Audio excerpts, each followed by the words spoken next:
இன்னைக்கு நம்ம என்ன பார்க்க போறோம்னா, கேரளா சம்மந்தி ஒரு ஃபேமஸானது ஒண்ணு. அத வந்து எப்படி செய்றது அப்படிங்கிறத நம்ம பார்க்க போறோம். பேன்ல லைட்டா எண்ணெய் ஊத்தி, பட்டை மிளகாய் ஒரு 3, சின்ன வெங்காயம் ஒரு 15 இத போட்டு லைட்டா வறுத்துக்கலாம். அதுக்கப்புறம் நம்ம வச்சிருக்கிற பூண்ட வந்து ஒரு 5 பல்லு அதையும் போட்டு லைட்டா நம்ம அது போல வறுத்து எடுத்துக்கிட்டு, மிக்ஸி ஜார்ல மாத்திட்டு, அதில புளி கொஞ்சம் போட்டுக்கோங்க. ஒரு 1/2 கப்பு வந்து தேங்காய் துருவுனது. அப்புறம் மிளகாய்த்தூள் ஒரு 1/4 டேபிள் ஸ்பூன், 1 டேபிள் ஸ்பூன் தேங்காய் எண்ணெய் ஊத்தி, இத வந்து நம்ம அரைச்சிக்கலாம். உப்பு போட்டு அரைச்சிக்கலாம் நம்ம. பெருங்காயத்தூள் லைட்டா போட்டுக்கோங்க. இத வந்து கொஞ்சம் லைட்டா கொர கொரன்னு தான் நம்ம அரைக்கணும். ரொம்ப நைஸா நம்ம அரைக்க கூடாது. குழம்பு இல்லாத டைம்ல, காய்கறி இல்லாத டைம்ல வந்து நம்ம என்ன பண்ணலாம் அப்படின்னா, இந்த சுடு சாதத்துக்கு இது போட்டு சாப்பிடும்போது, எண்ணெய ஊத்தி சாப்பிடும்போது ரொம்பவே டேஸ்ட்டா இருக்கும். நம்ம வந்து இப்ப எப்படி இருக்குன்ட்டு நம்ம டேஸ்ட் பார்க்கலாம்.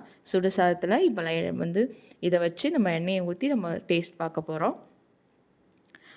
ரொம்பவே டேஸ்ட்டா இருக்கு. நீங்களும் ட்ரை பண்ணுங்க. பிடிச்சிருந்தால் லைக் பண்ணுங்க, ஷேர் பண்ணுங்க.